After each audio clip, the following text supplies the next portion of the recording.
Bagi sahabat yang belum begitu mengetahui bagaimana sistem antrian itu bekerja, pada umumnya sistem antrian di seluruh instansi itu hampir sama. Kegunaannya adalah untuk menata, mengatur alur pelayanan, khususnya pada antrian, agar supaya pelanggan merasa terlayani. Saya coba tunjukkan bagaimana sistem antrian kilas bekerja. Dalam mengimplementasikan sistem antrian ini, kita menggunakan televisi 32 inch, kemudian saya menggunakan 2 unit laptop, dan 2 unit perangkat Android yang masing-masing ini untuk melakukan pemanggilan. Kemudian kalau rekan-rekan lihat yang satu lagi, ini display tambahan pada loket petugas. Jadi kalau dulu kita menggunakan 7 segment LED, 7 sign, kita sekarang mengganti dengan perangkat Android. Kita bisa install di tab yang lebih besar. Ini saya menggunakan HP Android biasa, layar kurang dari 7 inci barangkali. Kemudian printer thermal. Sebentar ya, saya coba.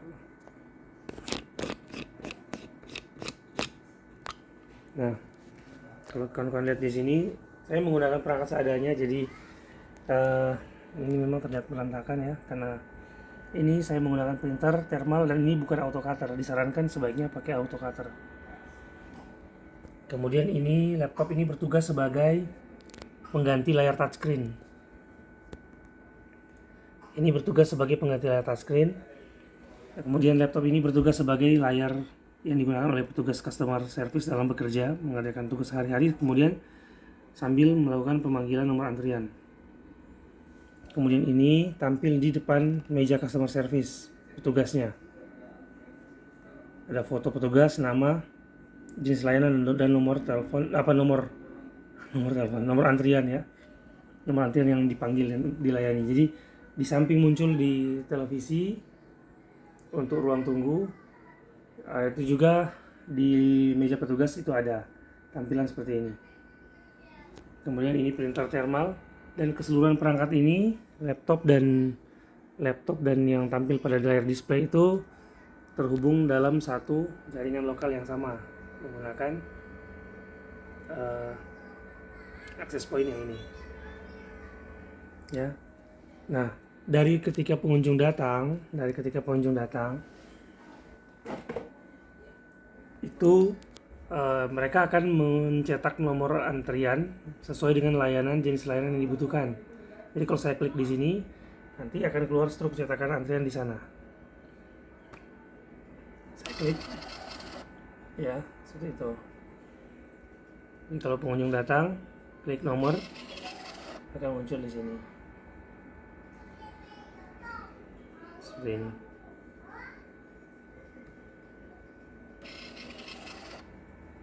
Ya, kemudian petugas itu bisa melihat mengetahui adanya pengunjung yang antri dengan tampilan yang ada pada modul aplikasi yang ada di laptop atau di PC. Kelihatan ada yang antri. Begitupun di modul pemanggilan di Android ya. Di sini ada sisa pengunjung yang antri. Kelihatan. Nah, sekarang bagaimana untuk melakukan pelayanan? Petugas akan memanggil. Jika pemanggilan dilakukan dari PC atau dari laptop, itu petugas hanya menentukan jenis layanan yang dilayani oleh petugas tersebut, kemudian klik tombol panggil. nomor A5 menuju pengaduan. 7. Attention please, queue number A5.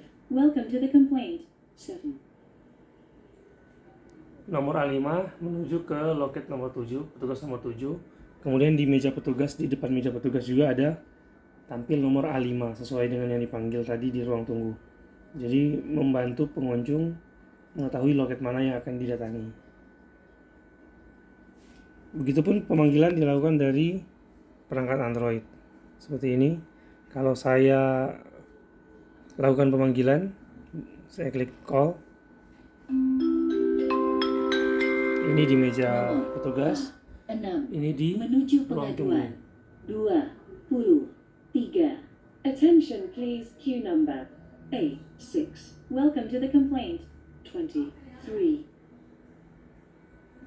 Jadi di sini fungsinya seperti layar touchscreen di anjungan. Kemudian yang di sini untuk pemanggilan di PC ataupun laptop. Kalau tidak menggunakan PC ataupun laptop bisa panggil dari HP Android petugas. Kemudian ini modul untuk tampil di meja petugas. Jadi sebagai penanda bahwa petugas tersebut sedang melayani nomor berapa. Jadi kira-kira seperti itu. Yang kita butuhkan 1 unit televisi ukuran 32 inch minimal atau lebih besar lebih bagus. Kemudian layar touchscreen, kalau tidak ada pakai PC biasa dengan klik mouse. Laptop maupun PC bisa. Kemudian ini kalau misalkan petugasnya memiliki komputer masing-masing, kita bisa gunakan PC petugas. Kalau tidak, kita bisa menggunakan HP Android milik petugas untuk melakukan pemanggilan nomor antrian. Jadi semuanya tergantung daripada kebutuhan, kemudian budget dari masing-masing instansi. Kemudian tidak lupa printer thermal autocutter disarankan ya. Printer thermal autocutter untuk mencetak nomor antrian. Kemudian lebih detail mengenai fitur-fiturnya itu kan saya bahas di video yang lain. Oh ya, ini ada layar yang di samping ini aplikasi kurs dan suku bunga. Ini khusus digunakan oleh instansi perbankan. Tapi ini terintegrasi datanya dengan sistem antrian juga. Oke, saya kira itu dulu peragaannya. Jika ada pertanyaan, silakan kawan-kawan ketik di komentar, di kolom komentar. Nanti akan saya coba usahakan untuk memberikan video-video tutorial yang lain yang lebih relevan sesuai dengan permintaan request dari rekan-rekan semuanya. Terima kasih, selamat beraktivitas.